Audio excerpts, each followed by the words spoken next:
किंतु ऐसा क्यों था लंकेश?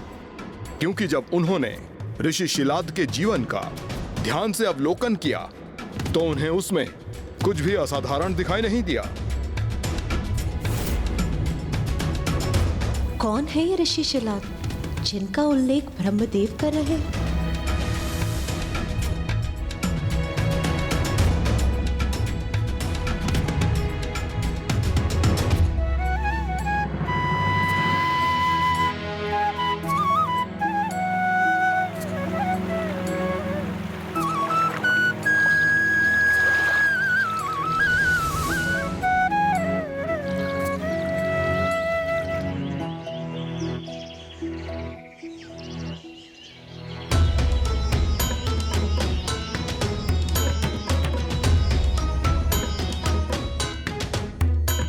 ब्रह्मदेव, ऋषि शिलाद में तो मुझे कुछ भी असाधारण नहीं प्रतीत हो रहा। फिर आप इन्हें धन कर्म में सर्वोच्च कैसे मान रहे हैं?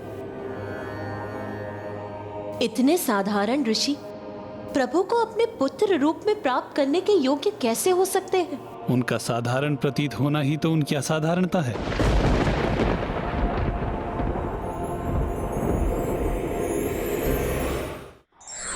सांसारिक लालसाओं से दूर रहकर एक साधारण जीवन का व्यापन करना कहीं अधिक कठिन कार्य होता है। एक बार आप विस्तार से उनके जीवन के प्रत्येक क्षण को मेरी दृष्टि से देखिए।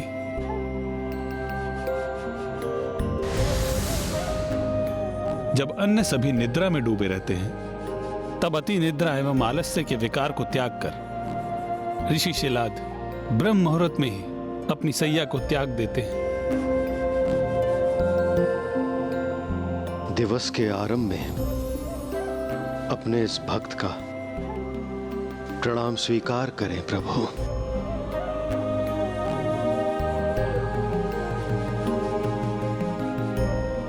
प्रणाम भूमि माता।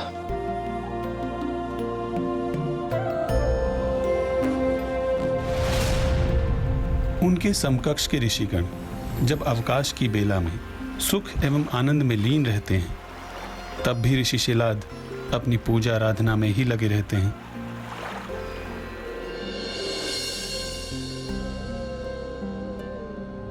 जब अन्य सभी मनोरंजन एवं आनंद प्राप्ति के प्रति आकर्षित होते हैं, ऋषि शिलाद ने किसी प्रकार के सांसारिक आनंद और न ही व्यर्थ विश्राम के विकार से प्रभावित होते हैं। उन्हें तो महादेव की पूजा में ही पूर्ण आनंद प्राप्त होता है।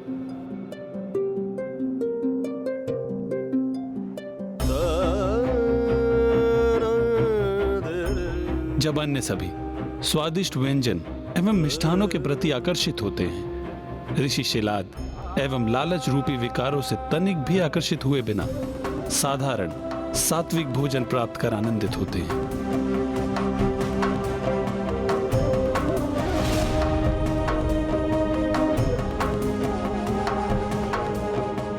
ऋषिवर, कर्म धर्म ज्ञान सब व्यर्थ हैं। धन प्राप्ति में रुचि रखिए। यहाँ आइए, कदाचित आपका भाग्य आपका साथ दे जाए।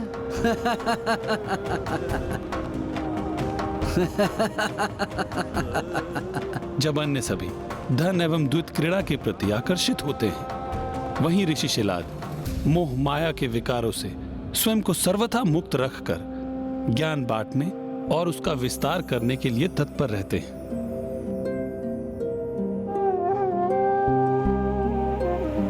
हे प्रभु, मेरा संध्या वंदन स्वीकार करें।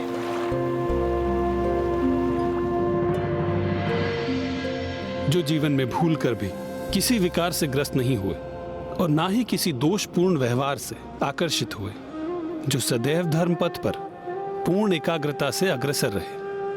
संसार के अनेकों सात्विक एवं धार्मिक ऋषियों में एकमात्र ऋषि शिलाद है जो सबसे अनूठे हैं, क्योंकि विचार एवं आचरण में एकमात्र वो ही हैं जो संसार के सभी विकारों से परे हैं। क्योंकि ऋषि शिलाद संसार में अनेकों विकारों के मध्य अपना जीवन व्यतीत करते हुए भी, जैसे आलस्य, अति निद्रा, मोह, लोभ, धन लोलुपता, इनसे कभी आकर्षित नहीं हुए।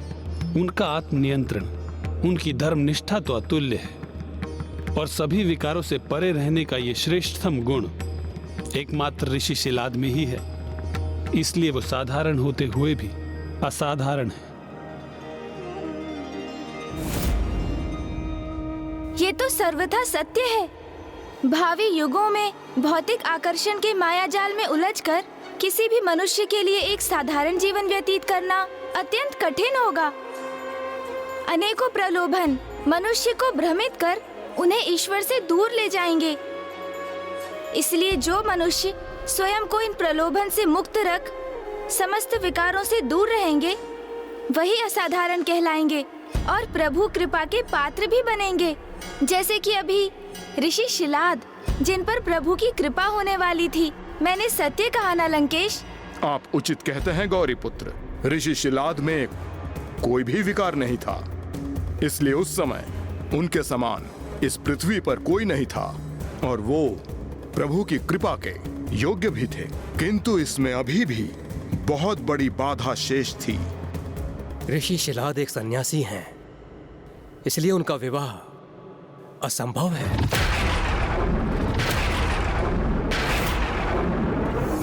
ब्रह्मदेव, फिर स्वामी ऋषि शिलाद के पुत्र के रूप में कैसे जन्म ले सकेंगे? इसका तो केवल एक ही उपाय है कि ऋषि शिलाद को महादेव की तपस्या कर उनसे वरदान प्राप्त करना होगा कि महादेव उनके यहाँ पुत्र के रूप में जन्म ले। किंतु प्रभु, एक सन्यासी ऋषि जिसने पूर्व ही अपने परिवार का परित्याग कर दिया हो, वो एक पुत्र की कामना क्यों करेगा? आप सर्वथा उचित कह रही हैं देवी लक्ष्मी, किंतु हमें फिर भी कोई उपाय तो अवश्य करना होगा जिससे स्वामी अवतार ले सके, क्योंकि स्वामी को इस अपूर्णता के भाव के साथ देखना मुझे कदापि स्वीकार नहीं है। तब तो हमें ऋषि शिलाद को संतान का महत्व समझाकर संतान प्राप्ति के लिए प्रेरित करना होगा। ब्रह्मदेव, आप देवराज इंद्र को आदेश दें कि वो स्वर्ग लोक में एक महायज्ञ का आयोजन करें और सभी ऋषि मुनियों को आमंत्रित करें, और शेष उपाय आप मुझ पे छोड़ दीजिए। श्री हरि नारायण की क्या युक्ति थी? वो क्या करने जा रहे थे लंकेश?